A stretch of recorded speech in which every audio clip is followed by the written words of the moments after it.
Eu quero contar uma coisa para você. O meu maior medo quando nós lançávamos as primeiras aulas do Novo Testamento era que os alunos achassem as classes, as aulas profundas demais e tivessem dificuldade para compreender os assuntos teológicos tão complexos.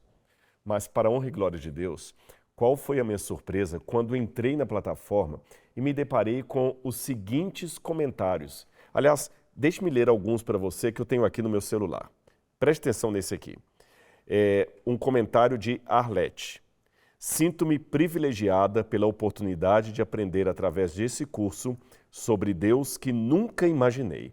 Obrigada, professor Rodrigo, pela oportunidade. Olha mais esse aqui.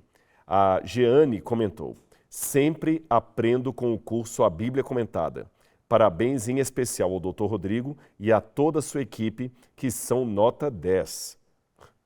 Glória a Deus por isso. São muitos os comentários, mas eu acho que já deu para você perceber que os alunos não só entenderam o conteúdo, como estão aproveitando a plataforma ao máximo.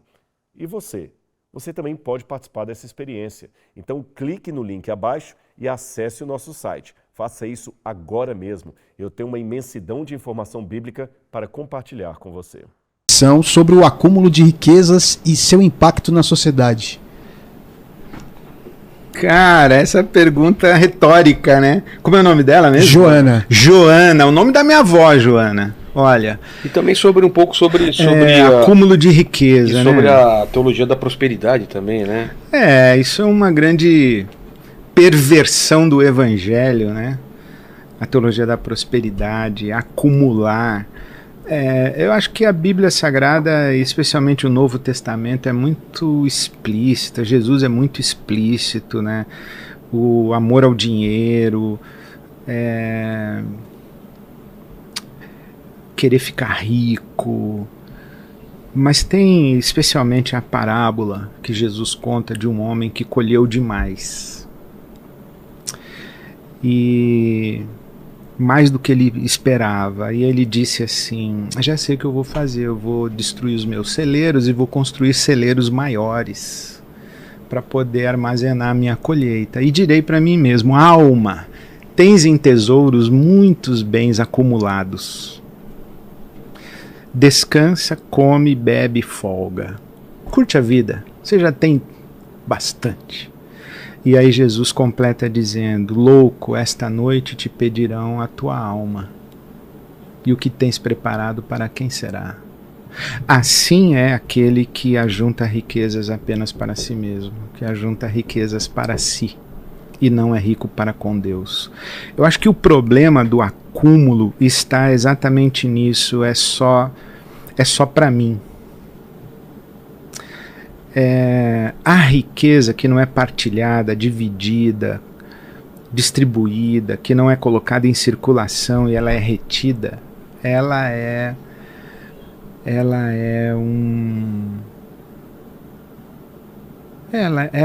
apodrece, e apodrece quem a tem, né? Então a riqueza no conceito espiritual é sempre uma riqueza compartilhada, é sempre uma riqueza coletiva. Tem um teólogo que eu gosto muito, missionário em Honduras. Ele era um cara muito rico, mas ele escolheu viver numa favela ou numa comunidade em Honduras, viver entre os pobres. Ele escreveu um livro muito bonito, o título é Servos entre os Pobres. E ele diz que todos nós cristãos fomos chamados a servir aos pobres e alguns de nós fomos chamados para servir entre os pobres. Então eu, por exemplo, não fui chamado para servir entre os pobres. Eu não vivo no meio dos pobres, eu não vivo como pobre. Mas eu tenho uma consciência de que eu tenho que servir aos pobres. E o Vivi Grigg, ele diz o seguinte, que o lema da vida dele é ganhe muito, gaste pouco, não acumule nada, seja generoso, doe generosamente e durma tranquilo. Então, se você pode ganhar 1 milhão, Vilela, ganhe 1 milhão. Se você pode ganhar 10 milhões, ganhe 10 milhões. Não deixa o seu dinheiro apodrecer, faça ele multiplicar. Mas é uma questão de responsabilidade com a riqueza que você tem, com o seu talento, com o seu potencial. Faça isso voltar de alguma forma. Ganhe muito, gaste pouco. No mundo de escassez como o nosso, consumismo tolo, desenfreado, enfim. Já não é... Antes era uma questão... Eu acho que esse consumismo era uma questão... Não sei se é a melhor expressão, mas o que me ocorre é que é cafona. Cafona. Hoje já não é só cafona, não é sustentável. É irresponsável. É irresponsável com o planeta. Né?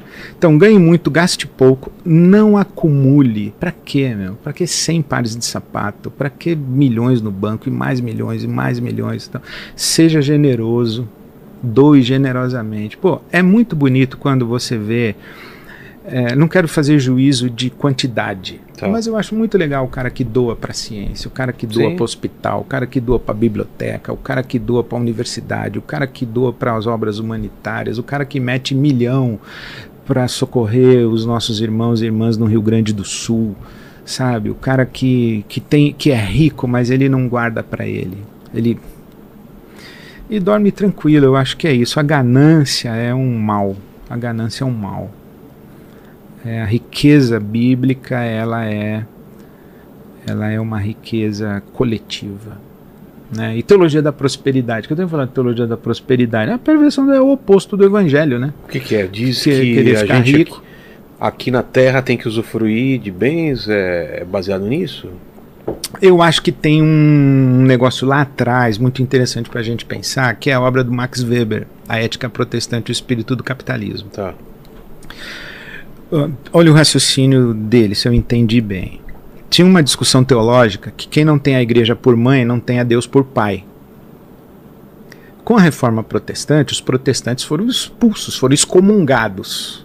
A mãe jogou eles na calçada. Então, você não é meu filho. Bom, se a mãe me jogou fora, quem não tem a igreja por mãe não tem a Deus por pai. Como é que eu sei que Deus é meu pai? É porque eu sou abençoado. Porque se Deus não fosse meu pai, eu não ia enriquecer, eu não ia prosperar.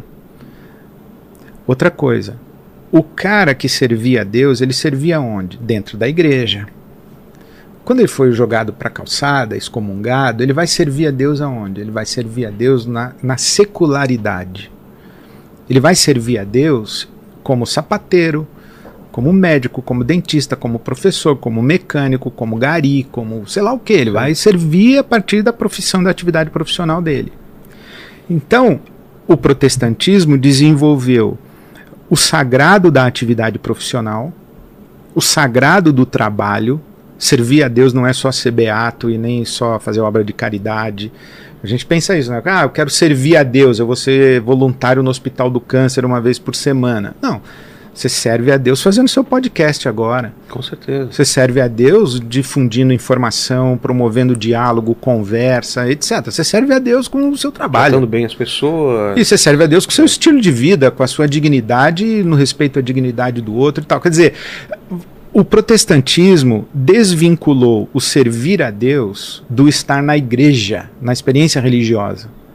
Então, quando você trata o seu trabalho com a sacralidade, e quando você tem uma vida frugal, casa, trabalho, culto de domingo, casa, trabalho, culto de domingo, você tem uma vida regrada, frugal, com o trabalho diligente, e você vai enriquecendo, e essa riqueza vai dizendo, olha, essa riqueza é um sinal da bênção de Deus na minha vida.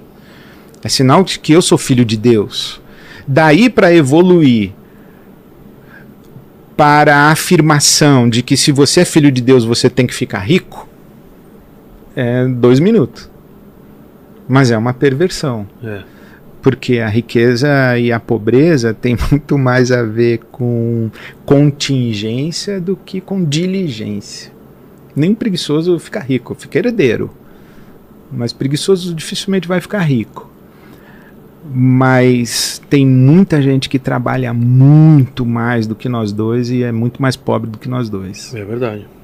Né? Então não tem a ver com diligência, tem a ver com circunstância.